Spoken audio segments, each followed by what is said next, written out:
ঘটনা, চিকিৎসক আরজি করে চিকিৎসক পড়ুয়া ধর্ষণ এবং খুনের ঘটনার আজকে কিন্তু সাজা ঘোষণা এবং ঘটনার 162 দিন অতিক্রান্ত হয়ে গেছে। আজ এই ঘটনার পরিপ্রেক্ষিতে শাস্তি প্রদান করা হবে এবং শাস্তি দেওয়া হবে অভিযুক্তকে, এমনটাই। এবং শিয়ালদহ আদালতে ইতিমধ্যেই কিন্তু সঞ্জয় রায়, এই ঘটনার মূল অভিযুক্ত বলে চিহ্নিত সঞ্জয় রায়কে কিন্তু ইতিমধ্যেই জেল থেকে শিয়ালদহ আদালতে প্রবেশ করানো হচ্ছে। ঘটনার পর 162 দিন অতিক্রান্ত, বিচার শুরু হবার 68 দিন পর আজ শুনানি রুদ্ধদ্বার কক্ষে হলেও আজ রায়দান কিন্তু প্রকাশ্য আদালতে হতে পারে, এমনটাই মনে করা হচ্ছে। এই বিষয় নিয়ে আরো বিস্তারিতভাবে আমরা সরাসরি আপডেট নেব আমাদের প্রতিনিধি ষষ্ঠী চট্টোপাধ্যায়ের কাছ থেকে। ষষ্ঠী, এই মুহূর্তে কি দেখা যাচ্ছে?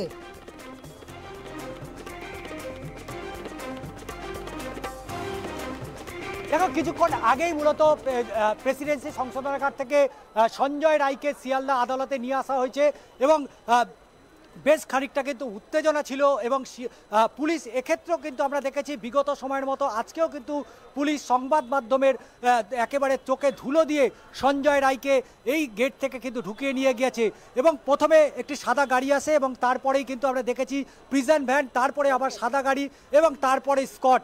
এইভাবেই কিন্তু পুলিশ অনেকটাই চোখে ধুলো দেওয়ার চেষ্টা করলেও সঞ্জয় রায় কিন্তু বলার চেষ্টা করা হচ্ছিল, কিন্তু তাকে একেবারে ঘাড় ধরে ভেতরে ঢুকিয়ে নিয়ে যাওয়া হয়েছে এবং দুপুর 2:30টার সময় বিচারের যে চূড়ান্ত রায়, সেই রায় আজকে হতে চলেছে এবং কোন কোন ধারায় মূলত সঞ্জয়কে দোষী সাব্যস্ত করা হবে সেইগুলো কিন্তু আজকে সঞ্জয় রায়ের উপস্থিতিতেই সেটা স্পষ্ট হয়ে যাবে।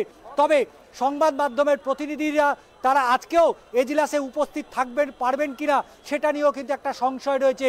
তার কারণ গোটা 15ই নভেম্বর থেকে একেবারে জানুয়ারি 11 তারিখ পর্যন্ত পুরো বিচার প্রক্রিয়ায় রুদ্ধদ্বার কক্ষে হয়েছিল ইন ক্যামেরা ট্রায়াল, আমরা যেটা বলে থাকি আইনি ভাষায়। সেই রুদ্ধদ্বার কক্ষেই মূলত বিচার প্রক্রিয়া চলার পরে আজকে সাজা ঘোষণা এবং এই সাজা ঘোষণা টোটাল প্রক্রিয়াটা আজকেও রুদ্ধদ্বার কক্ষে হবে কিনা, অর্থাৎ ইন ক্যামেরায় হবে কিনা সেটাও কিন্তু স্পষ্ট নয়। তবে সঞ্জয় রায় যাতে আজকে অর্থাৎ এই সাজা ঘোষণার আগে সঞ্জয় রায় কিছু বলার চেষ্টা করলেও তাকে কিন্তু বলতে দেওয়া হয়নি, কিন্তু এর আগে সঞ্জয় রায় যতবার সুযোগ পেয়েছে বলার চেষ্টা করেছে, তাকে ফাঁসানো হয়েছে এবং শুধু তাই নয়, কলকাতা পুলিশ তাকে ফাঁসিয়েছে, এরমটাও কিন্তু অভিযোগ করেছিল সঞ্জয় রায় এবং সেই সঞ্জয় রায়কে আজকে আদালতে পেশ করা হবে। এই জায়গা থেকেই পুলিশের যে ত্রিস্তরীয় নিরাপত্তা তুমি দেখতেই পাচ্ছ, যে পুলিশের মহিলা যেমন আধিকারিকরা রয়েছেন একাধিক পদস্থ আধিকারিকরা, প্রত্যেকেই কিন্তু তারা আজকে প্রতিটা জায়গায় তারা নজর রাখছেন এবং বিভিন্ন জায়গায় আমরা দেখতে পাচ্ছি যে পুলিশের একাধিক পোস্টিং, শুধুমাত্র পোশাকই নয়, সাদা পোশাকও প্রচুর পুলিশ মোতায়েন করা হয়েছে যাতে এই সঞ্জয় রায়কে আদালতে পেশ করার সময় কোনো রকম অপ্রীতিকর ঘটনা না ঘটে।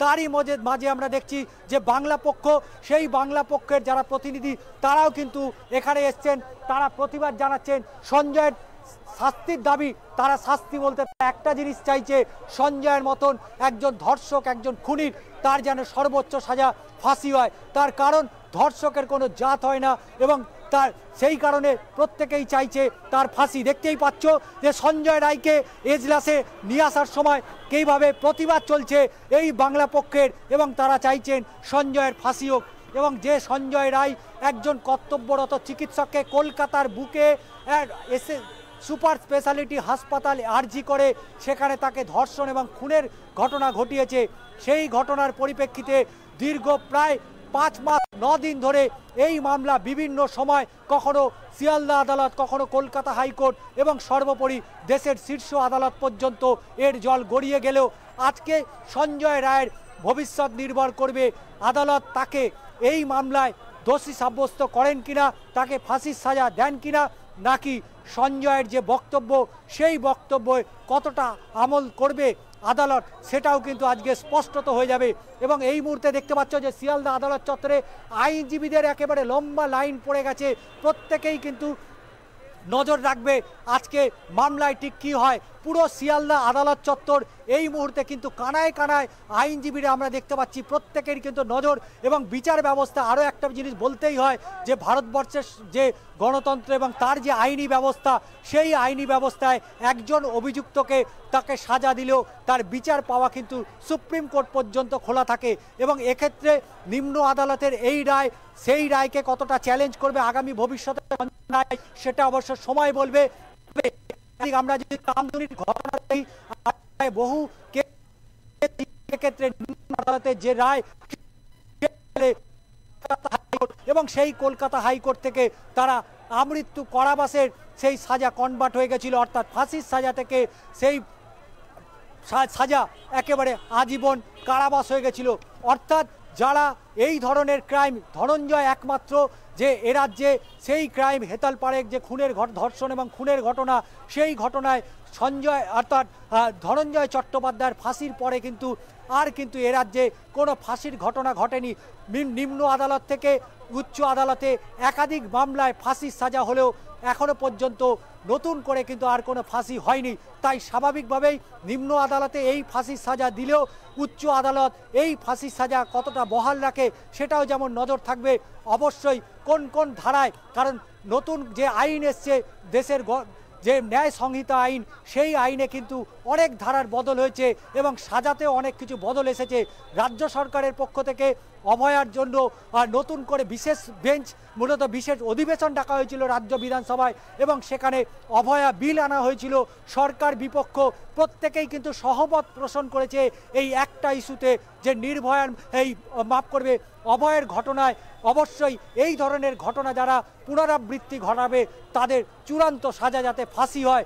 সরকার প্রশাসন তারাও কিন্তু যেমন তৎপর রয়েছিল এই ঘটনায় অন্তত অভিযুক্তের সাজা হোক, সমাজের সর্বস্তরের মানুষ তারাও কিন্তু চেয়েছে এবং এখনও সেই ছবি দেখতে পাচ্ছ যে তারা শুরুর দিন থেকে অর্থাৎ 9ই আগস্ট থেকে যে আন্দোলন ডেকেছিল কলকাতার রাজপথ, সেই আন্দোলন বারবার সংগঠিত হয়েছে। কলকাতার রাজপথ রাত দখল হয়েছে, ভোর দখল হয়েছে, একাধিক আন্দোলন হয়েছে।